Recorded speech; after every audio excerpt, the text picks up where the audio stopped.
magkaroon tayo ng sufficient power within us, magamit natin yan para makontrol natin yung dark tendency natin, which is smoking and promiscuous lifestyle. Naintindihan po natin? Right effort means preventing the unwholesome state from manifesting. Right effort also means if you are already in that kind of situation, you will try your best to get out of that situation. That is right effort. Halimbawa, ako may sakit. Sakit na talaga, nangayayat nga ako because of stomach. Nung nakita ko si Brother Melvin sa hospital, nabahala talaga ako. By the way, yun nga, nabahala ako, nakita ko kasi talagang payat na si Brother Melvin. Melvin P. So, I don't want to end up, for now, hindi pa ako ready, to end up like that. So, if ever I have that karmic retribution knocking on my door, hindi ko papapasukin muna yan, dyan ka muna. So, what will I do? Eh, syempre, hingi ako ng advice sa mentor ko. Meron ka ba kakilalang Chinese doctor? Bit kami ni Ate Ami dun sa Dr. Tag, pila kami dun. Tapos, okay na. Ako sa kurso. May kurso naman. Ikaw, may sakit ka, ganito, ganyan. Sulat. Sige, kasi mas mapait. Nilalaga pa at si Maribik yung Chinese herbs. Sabi nung pamangkin ko, sabi niya, Mommy, Uncle is getting crazy already. He's cooking again that, that mangkukulang thing. Sabi niya. Now, sabi nung pamangkin ko, naririnig ko, yesterday I heard him mumbling. Now he's cooking that mangkukulang thing. Sabi niya, he's getting crazy. Sabi nung pamangkin ko. Pero anyway, inom ko yung herb. Inom ko yung herb, no?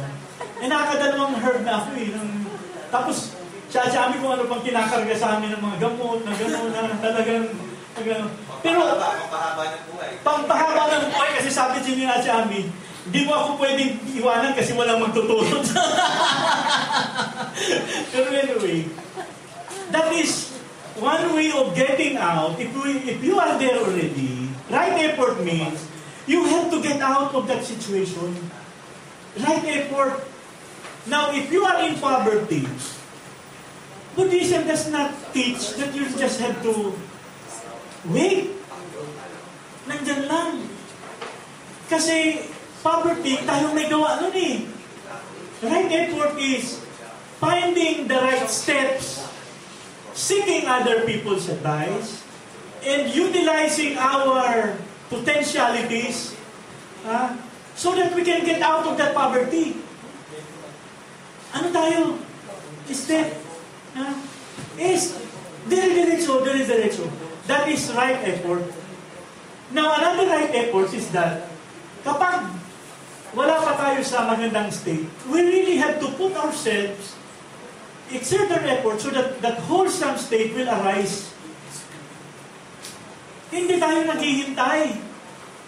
We are not dependent sa environment natin, sa kapaligiran natin. The environment is dependent on our mind. Kasi the universe is created by our mind. Intindihan mo rin yan. Hindi ang universe. Kaya mayroon nga scientific study ngayon eh. Na baka daw pag naubos lahat ng tao, di wala na yung mind, no? Pati yung universe, magugunaw na lahat din eh. Kasi ang sabi nila, the mind created the universe. Ibig sabihin, we are co-creator ng universe. Naintindihan natin. Talaga naman sa Buddhism, talaga pinanampalataya natin na we belong to the universe.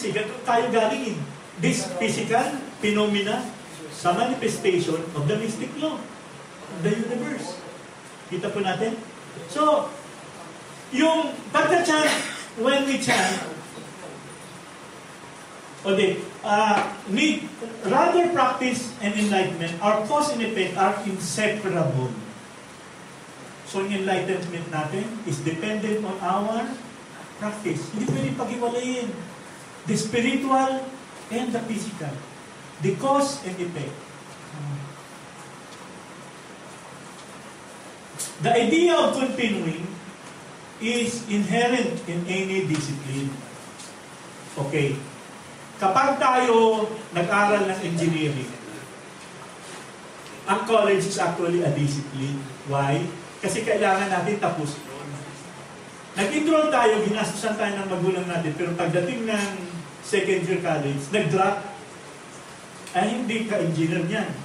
Ang tawag niyan si undergraduate. Engineer kwak-kwak. Di ba? Doktor ka, gusto mo mag-doktor. Pinag-aral ng magulang, pinag-enroll sa Santo Tomas. Subalit, pagdating sa Santo Tomas, bulakbol. Hindi pinatuloy. So, anong nangyari? Doktor kwak-kwak din. Doktor kwak-kwak din. So, hindi lang Buddhism ang nangangailangan ng discipline. Lahat. Okay. Religious, secular.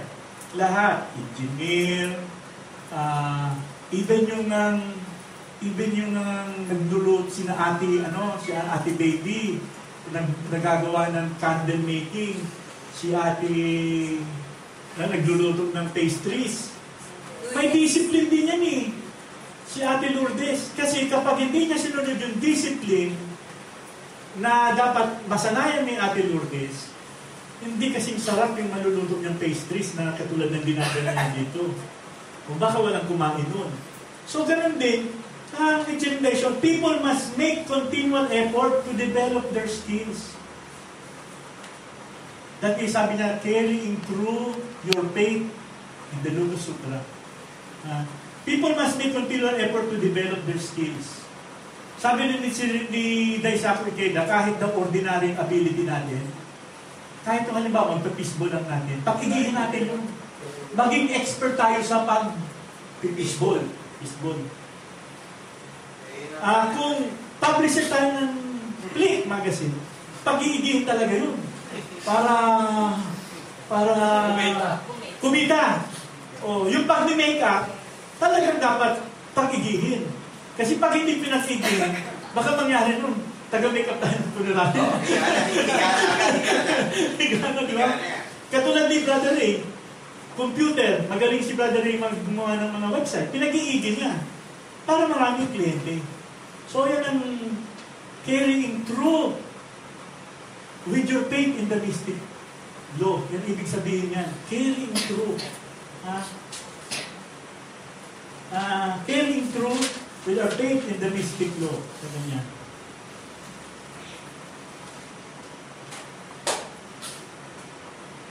Okay.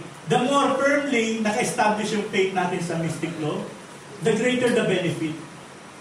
Were we to abandon our practice halfway, kapag inabandon na dahil natin yung practice natin sa kalagitnaan, we could never fully experience the profound benefit of faith.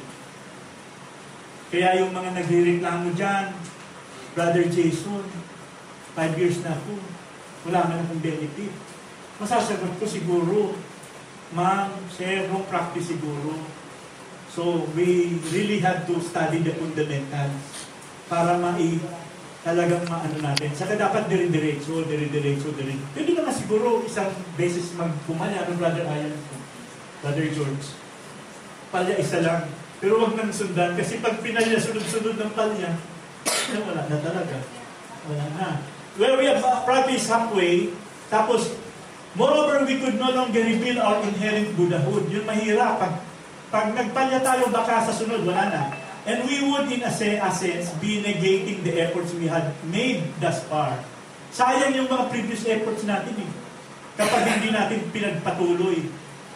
This is why the Daishonin tirelessly encourages his followers to continue. Kaya kahit si Shichu Kingbo, 16 years na nagpa-practice, walang katigil-tigil. Kailangan pang paalalahanan ni Nichiren Daishonin sa sulat niya nito na kailangan mong pagpatuloy yung pagpapractice mo. Tapos sabi niya, the belief of some is like fire, while that of others is like water. to help